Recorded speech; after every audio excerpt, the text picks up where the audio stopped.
Greetings and salutations, and welcome to another edition of the YouTube channel. Too many plugins. I'm your host Alex, and today I want to come back a little bit to Assassin's Creed Shadows, and then with the Yasuki story. People have already checked my video before about it. Japanese gamers drop diss track on Ubisoft. And by the way, the Japanese government also started to now look into this whole story and seeing about basically honor and cultural destruction of Japanese history, which I think is a good thing because I think it's outrageous what they are doing. What Ubisoft is doing to Japanese culture, and actually in general, I think that Ubisoft is one of the creepiest companies I've ever seen. Even their how do you call that? Their presentation of their games and it's always like very, very, very creepy stuff. But anyway, just go here reacting to Hypnotic's video about Japanese gamers drop a diss track on Ubisoft, and then talk a little bit also about.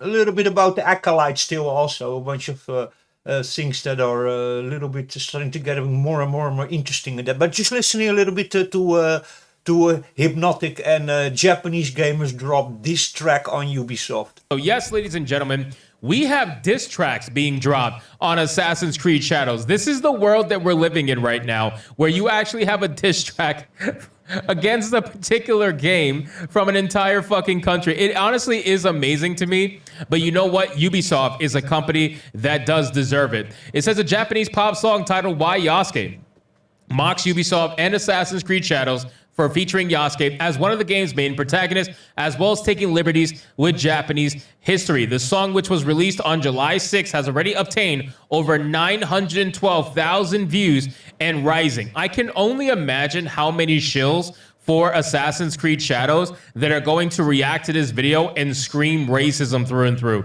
You guys realize that you come from an extremely privileged position where you could sit there, try to tell other people who actually live in mainland Japan, and they're like, yeah, you guys are racist for not liking the way we're depicting your culture. It's incredible to me. But again, this is the kind of world that we live in. It says, based on English captions for the video on YouTube, the lyrics for the song stay. Okay, so we're going to go over the lyrics. This might sound a little confusing because obviously it's Japanese to English, but let's break it down. So the first one says, isn't that Yasuke? Even though it's Assassin's Creed, the main samurai character is Yasuke. Assassin's Creed didn't show a real person. It's the first time it's been staged in Japan. We are Ubi Sunshine. It continues, but what will we do? Japan's history is deep. Difficulty in the research. And here comes Sweet Baby. According to them, the future of gaming colored people are a must need. So they... Holy shit. Oh, man, the Japanese are not holding back. So they thought about any historical improvement and see what sticks. The samurai Nobunaga, Akechi, and comes along Yasuke. This is the only way, everyone thought. Do your best to prove the history. Do your best, the guys who know Japan. Do your best, the guys who made Shadows, the lyrics read. So, okay, so first off, the roasting is incredible. All right, this line especially is saying, here comes Sweet Baby, and according to them, the future of gaming colored people are a must need. I am floored by that particular comment. That was just incredible. And you're gonna that line right there alone is going to make them melt down. I hope you guys understand that. They're going to lose their mind simply because you used the term colored people. And you know what's incredible to me? Here's how a leftist, like a hardcore leftist mindset actually goes, right? So for them, they think colored people, racist, right? But then what do they call them? People of color. It's like, oh, okay, so colored people is racist, but if you put the word people in front of it, now people of color suddenly is not racist, and it's just a good term. Man, this shit is just deserves to be made fun of. It goes on. When we made it public, it was criticized. What should we do? Yasuke. For the time being, make him gay and do it with Nobunaga. Yasuke, Japan's pride. Tatami is a square. Rice harvesting in spring. Burning incense at a shrine. The samurai are all sitting in Seiza. We, Yubi, are immortal. So they're making fun of all the obvious quote-unquote mistakes that they made with Japanese culture, where the tatami obviously is meant to be one way, rice harvesting in the spring. I mean, again, this whole thing is just nonsense. It then continues, it's Assassin's Creed, and the main character is a samurai, might be really bad. hire a real Japanese history expert. As a result of searching for various literature, books, and novels, Yasuke isn't actually that great. That's why we filled the blanks with our history. So what are you going to do? Difficulty in the concept art. Then Elon Musk comes along. He says DEI kills art. No, Shadows is the best Assassin's Creed in the series. Don't look down on us, Elon. Elon profited the likes. Oh man, he is name dropping everybody, and I love this. I love to see it. And again, like I said in my last video about the Assassin's Creed Shadows, you guys got to understand, man. Japanese people, mainland Japanese people, not Americanized Japanese. I'm talking about actual mainland Japanese people.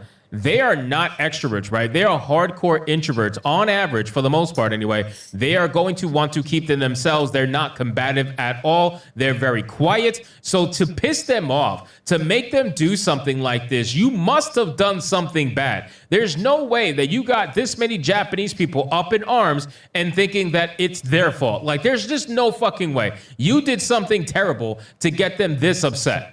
It says next it repeats and concludes, and this is where they made a Chinese subs for the Japanese users. He's referencing the Japanese trailer having Chinese subtitles because clearly some DEI consultant that they hired to provide accuracy didn't actually provide the accuracy that they got hired for. Then it says when we made it public, it was criticized. What should we do for the time being? Make him gay and do it with Nobunaga. Yasuke, Japan's pride. Tatami is a square, etc., etc. That's essentially like the chorus. So an English version apparently was uploaded by a different user on July 9th and has already received over 145,000 views. So this particular video I'm going to react to on Hypnocast. So make sure you guys check me out every day at 9 p.m. Eastern on my live streams where I go over stuff like this that I can't showcase in a video due to time constraints. But again, I honestly am loving this because now, like I said in my last video, you got Japanese politicians involved. Even the Japanese politicians are like, you know what, we're done. We're done. This is ridiculous. What are you doing? This wasn't seen until Netflix with Black Cleopatra. When Egypt got involved, the Egyptians, they said, this is fucking stupid. What are you doing? Why are you doing this and trying to pretend like it's historical accuracy? They're doing the same exact thing here. And even though now they're trying to backtrack and be like, well, it's actually a video game, it's fictional. No. You marketed this thing as a historically accurate character. And the funny thing is, it's only historically accurate in name, and that's it. And you know that. So people are upset. People are not liking the way you marketed it. People are not liking the way that you're representing actual Japanese culture because that's not your first prerogative. You thought the first thing you wanted to focus on was how can we put a black man in this and get away with it? Because we need to start doing this because now we are DEI Ubisoft. We have sold our souls to the devil, and we need to make sure that we show for this any way that we can. Oh, I know how. Let's take a super ambiguous person in history who doesn't really have much history. It's about 2 pages of actual Japanese text and that's it. And let's make him the focal point of our game because, hey, everybody else in the West did because they followed Locke's stupid book that he wrote that he based on Wikipedia that was a lie also. So let's just keep doing the lie because that's what makes us all happy as hardcore leftists. So anyway. Yeah, and this is really the problem, what they are doing. I've mentioned that already before, but this is all totally a way to basically destroy history. It's an attack on culture, and it's an attack on culture that's happening everywhere. It's happening in this game Assassin's Creed Shadows. It is happening in the Acolyte. It's basically happening everywhere. It's this identity politics, and it's basically all the time trying to destroy other people's culture. And here I think it's also very interesting. And what I mentioned already before, they pull this off to the Japanese, and a lot of things that I see in here is what I talked already before about that also. The next game is gonna be releasing in China, and I doubt that there's gonna be a black protagonist in the Chinese version of Assassin's Creed, and I doubt also that they're gonna make any mistakes with any historical accuracy if it concerns Chinese culture, because it would be immediately banned over there, and Chinese is the biggest market in the world if it concerns gaming. And Ubisoft actually here a little bit is even a little bit how do you call that, destroying and making fun of Japanese culture to pamper to the Chinese. You have to really understand that.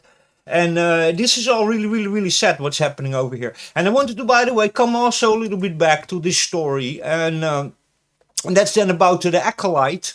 The Acolyte, which everybody knows probably, was created by Leslie Headland, the ex-personal assistant of Harvey Weinstein. Keep that all in mind. By the way, this is also the worst picture of her, she, her, they, them, as you can find. I don't know what pronouns I should give her, but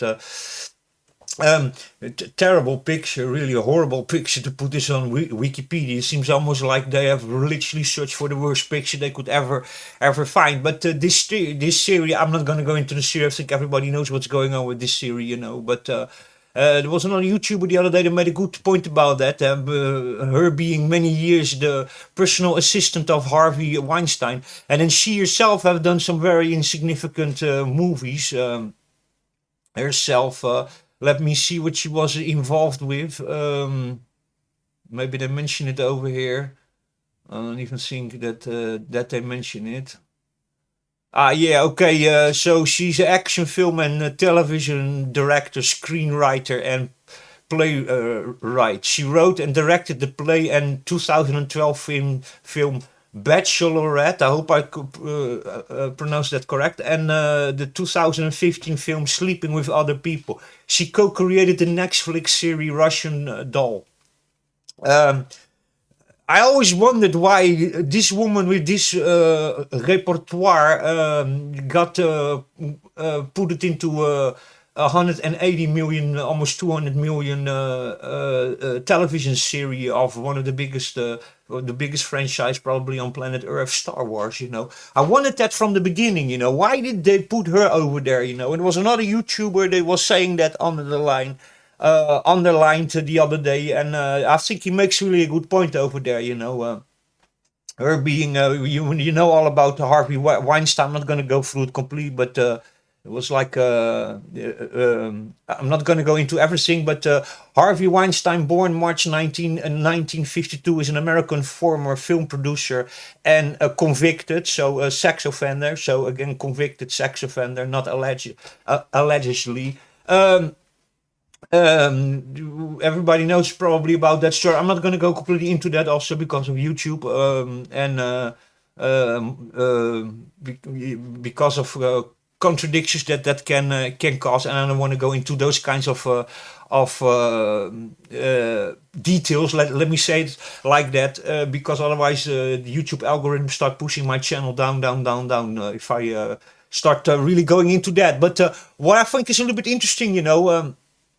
And about Leslie Headland and why she got to put it in front of this. And many people say, because she's lesbian, and that's why she also put the lesbian space witches into the Acolyte, and to put more diversity and, you know, give women and the LGBTQ community more voices and stuff like that.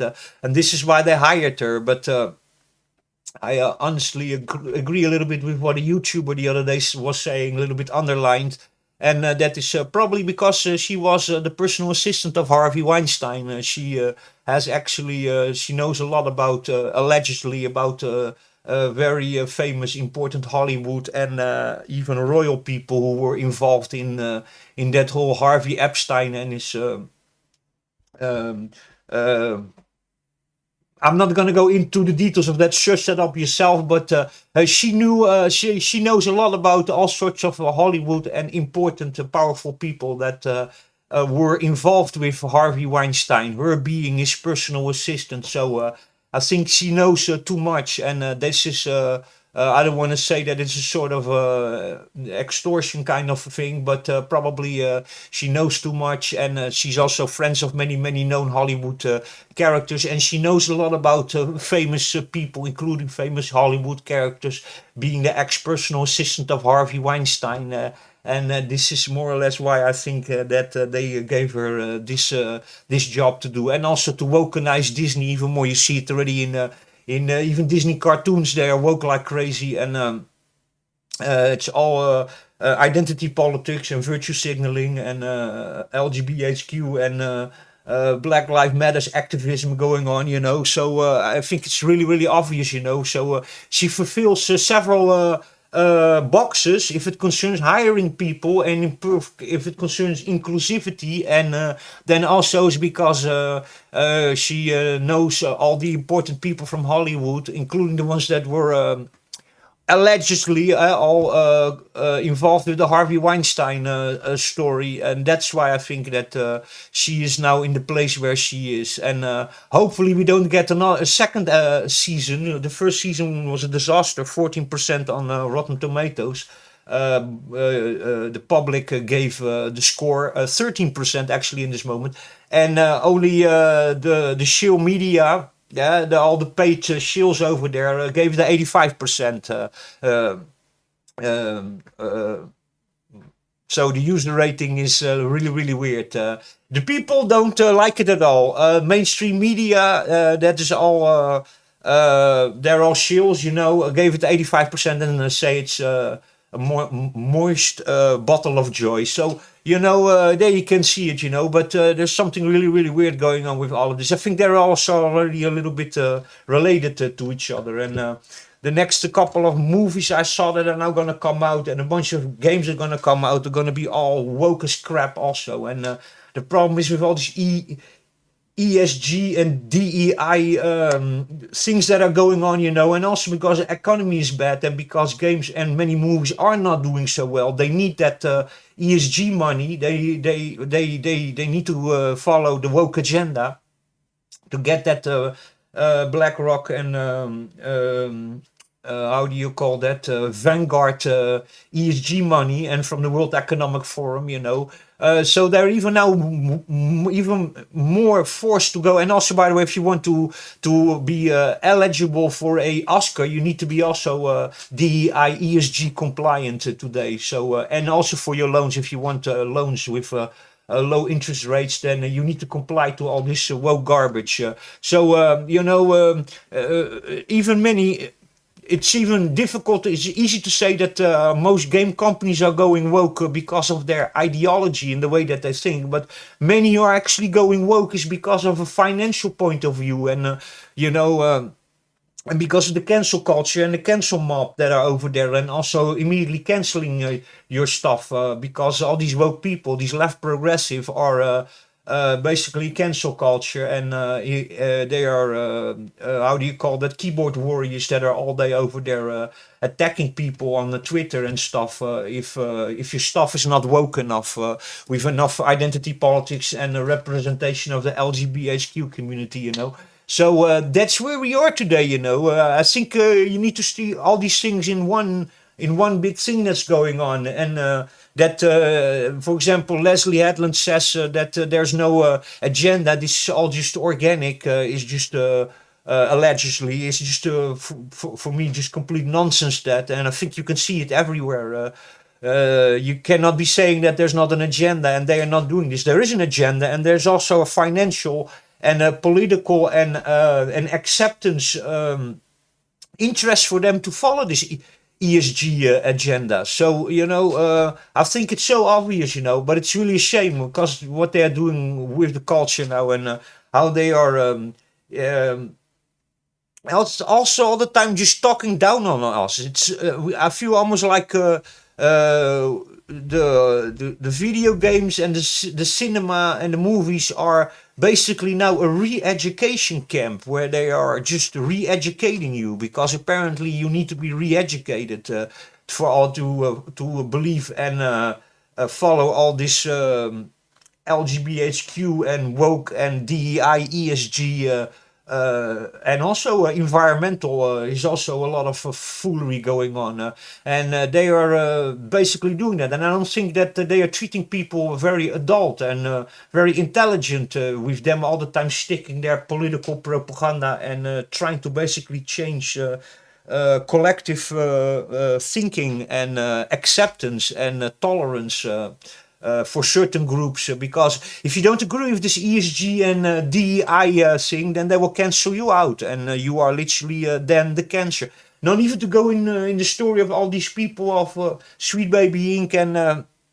DEI, ESG, all these progressive leftist activists who are all the time actually just a victim of nothing. You know, they are just all the time playing the victim. You know, and that's what you see also with that Amanda Steinberg with her diss video, where she's, by the way, her father is Norwegian or from Denmark, and her mother is then I think from Africa. So and she grew up in Norway or in Denmark, and she's a millionaire, you know. But she's like have now a diss track, is because people didn't like the Acolyte, and now she made a diss track where she's saying that it's all racism and bigotry. But actually the reason is just because nobody has a problem with her. Or at least there's always a small group of people that are out of their mind and they're racist. But most people don't have that point of view, and it's not a review bombing. This people have most people have no problem with her being half black, half white. Most people have a problem with that. The Acolyte is just complete crap crap series. It's complete garbage writing. It's not interesting. It's pale. It's cringe. It's idiotic. It has a crazy, non-realistic things in it. It's for me one of the worst series I've ever seen. And to be honest, there are very cheap series on the television that are, by the way, made with maybe 1/10 of the budget, or not even of this, probably 1/20 of the budget of this, and they are better than this. It's absolutely a dreadful series, The Acolyte. It completely destroys Star Wars. It's basically destroys the patriarchy also, and destroys all the great figures in Star Wars. They are dismantling the Jedi as good people, and now they are bad people. It's all that woman empowerment, as you have seen. It's the LGBTQ and the lesbian communist space witches.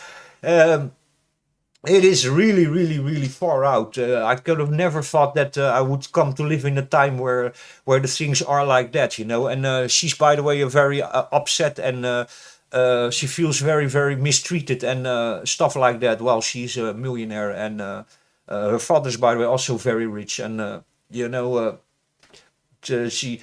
If you, by the way, if you are a famous person, doesn't matter if you're an actress or you're a YouTuber, you know, you always get from some shitty part of the population, you get racism and death threats. And I even get that. And man, I have a really small YouTube channel, and my YouTube channel doesn't even go really about race or about things like that. And even I get that. So, and of course, if that really happens to her, then that is unacceptable, and it should. These people should also be held accountable for what they do, because I don't support any of that racism or hate or threats or to anybody, including her. And I hope that, by the way, she must be also in normal life a lovely person. I don't know, but the way she has behaved, and then especially with this video that she made.